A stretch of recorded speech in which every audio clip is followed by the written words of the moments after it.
Guys, this is Justin from Justice League Swag, and today I'm going to be doing a deck profile on my Dragonite deck. So first off, now my buddy is Dragonite Bartholomew, partly because of his name, then mostly because of his ability. If you have two Dragonite on the field, when you call him, you draw two cards, which is really good, or if you're at 3 or less life. So starting it off with the size zeros, I run 4 Galileo. Because you rest this is really good with the real weapon to get off its skill of double attack. Also, this helps out tremendously with like the Thor matchup. And then I'll show you some combos with it later.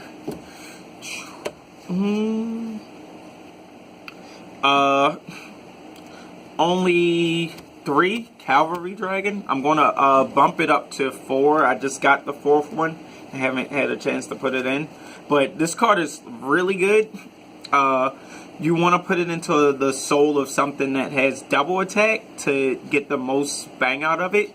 You can call it to the field and attack with it, then counter, use its skill, put it in the soul of something. Or protect something that is going to die with its skill. So that's why I'm going to bump him up to 4. The only thing I don't like about this card is, well, the damage and abilities being low is fair. It's just the 1 gauge to do it. It's like everything that's good in this deck costs gauge. Still, 3 Tomo. The ability is only once per turn, and you only draw 1 planet. The power helps in the Thor matchup with it being 5k. It's easy to get it to 7k with the new Bertrand that I'm running. So 3, 1 Maximilian. The only reason why I'm running 1 is because Dragonites are super techable, because you need different Dragonites in the drop zone for a lot of abilities. Running a lot of 1-ofs and 2-ofs is very feasible. But 1 of this guy, because you have to have 2 other Dragonites on the field in order to get off the skill to discard a card and then draw 2. And it's also disruptible. If your opponent destroys or removes one of the cards when he enters, you can't get a skill. So it's just 1 of this guy. You get it off, good. If you don't, he's in the drop zone, that's good. I'm running 4 Kanetsugu. Well, 3. The reason why I'm running 3 of these is because this helps with Hero World matchups and Thor. Because Dragonites really struggle with power, you could easily just rest, lower the power of a card for the turn by 3k, and then play Bertrand over. And then he'll also, if you have 4 more different Dragonites in the drop zone, then he'll give all your cards plus 2k power and defense, which is super useful in this format with super power defenses being key to this meta. So you rest this guy, then put him into the gauge for another ability of another card, or play a monster over him. I'm running 4 Dragonite Glinter. He's great early game because you can possibly grab a weapon and then set up a monster on field, or set up like set spells or anything. So 4 of this guy. It's only once per turn, but he's free to play. And he helps you get there with Dragonites in the drop zone fast, because you're paying a gauge for his skill, which could put a Dragonite in the drop zone, discarding him, which definitely puts a Dragonite in the drop zone, and then off of his ability, at least 1 Dragonite is going to the drop zone. So just from using its skill, you're almost there from unlocking the rest of the card's abilities for the deck. Next, Buddy Monster at 4. Bartholomew lets you draw 2. Really good. Low stats, but it's fine, because after you use a skill, what I usually do is play Bertrand over. I'm only running Bertrand at 3 at the time being. I'm trying to find a way to squeeze in 1 more. But early game, his ability doesn't go off, and you do need to play him over another monster. That's why he's at 3 currently. But his power, his ability to give power to the whole field is really useful because it helps you hit stuff like Thor without having to do too many link attacks. Because ideally, I think to easily beat that deck, you need about 2 to 3 good attacks a turn. 3 preferably, 4 if you can do more. So 3 of this guy. If you play a rest card, then you play Bertrand over the rest card and like benefit off of it. Lastly, for the monsters, size 3s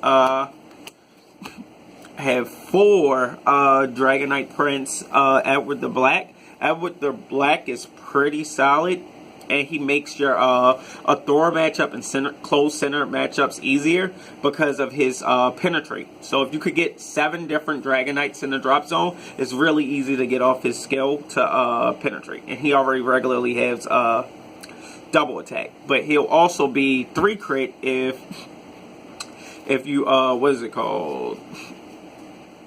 If you have 4 more. Or it might be another one. But my favorite combo to do with him is to actually put in the Cavalry Dragon.